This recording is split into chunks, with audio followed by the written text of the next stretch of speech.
જય ગૌ માતા, જય ઠાકોરજી, ધનરાજ પ્રાકૃતિક ફાર્મ, નારાયણભાઈ ઓસરા, ગુજરાત, રાજકોટ ઉપલેટા.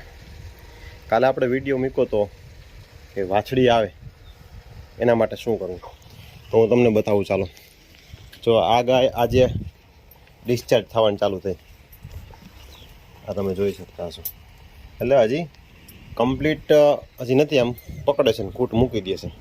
જો આજના દિવસે આ ગાય ફાલે તો પ્રશ્ન એવો બને કે આ ગાયને 100% વાછડો આવે.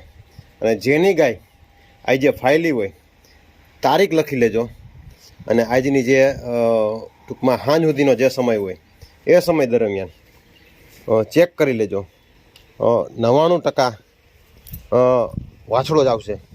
પછી કોઈ એવો બાય ચાન્સ અમુક ખૂટ એવા હોય, બરાબર, કે એ વાછડીઓ જ વ્યાતો હોય, એવા પણ ઘણા ખૂટ હોય. તો આ તમે નોટ કરી લેજો કે આજની તારીખ ફૂટ પકડે છે અને મૂકી પણ દે છે, બરાબર. આવું બધું થાય છે. અને અત્યારે ટૂંકમાં થાકીને બેસી ગયા છે. અને બીજી એક ગાય છે એ ટૂંકમાં આવવાની તૈયારીમાં હોય એવું લાગે છે. એટલે આ તો અહીંયા બેસી ગયો છે અને આ આને પકડીને અહીંયા ઊભો છે. એટલે કે આ ફગડાતી હશે, આવવાની તૈયારીમાં છે. આને જો અહીંયા પાછળ જો આપણે પૂછડામાં લારું દેખાય છે, બરાબર. એટલે આ પણ હજી થાકમાં નથી, એટલે આ ફાલશે નહીં. એટલે કહેવાનું આપણું તાત્પર્ય માત્ર ને માત્ર એ છે કે માત્ર જાગૃતતા લઈ આવીએ.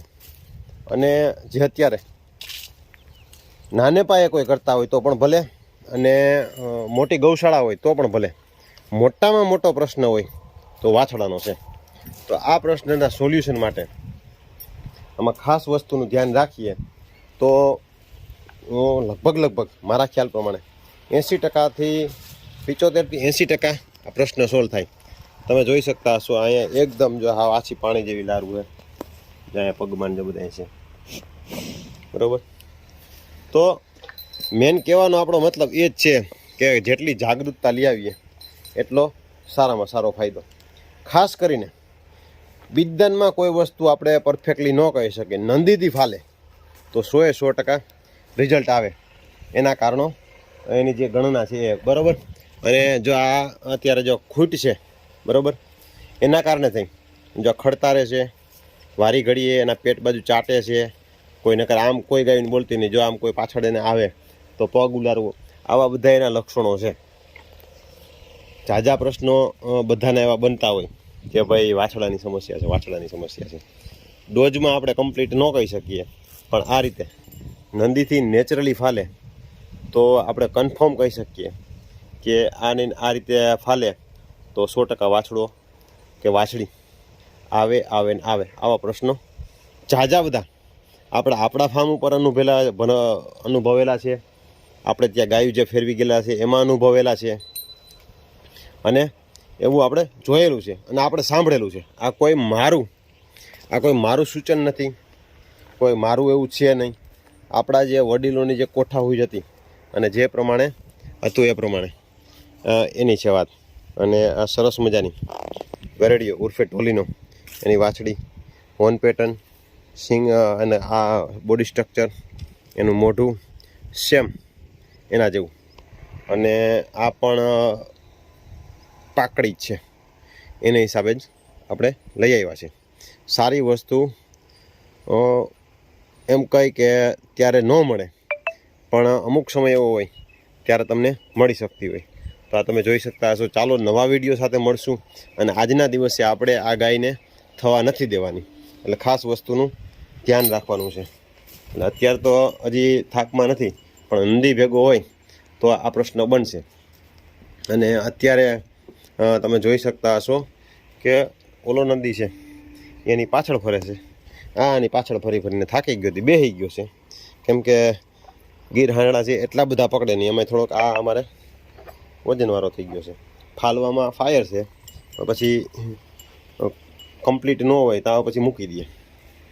તો ચાલો હવે આનું અપડેટ શું છે ને એ કાલે તમને બતાવશું. ફાલશે તો પણ બતાવશું, અને કેવું છે એ પણ બતાવશું, તો તમને ખ્યાલ આવશે. અને આજની તારીખમાં જે કોઈની ગાય નેચરલી રીતે થઈ હોય એ ચેક કરજો. એટલે આપણે વિડીયો મૂકો ને એ લીલડો ફૂટશે. હાઈટ ગજુને તમે જુઓ, હોજ પણ તમે જુઓ, બરાબર.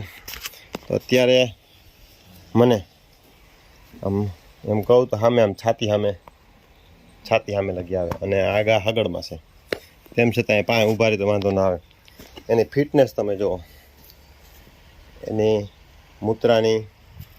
પછી કાલે ઘણા બધા લોકોનો ફોન આવી અને હતો એના ટેસ્ટિકલની તમે જોઈ શકતા હશો. બે બાજુ સરખી ફિટનેસ ટેસ્ટિકલની.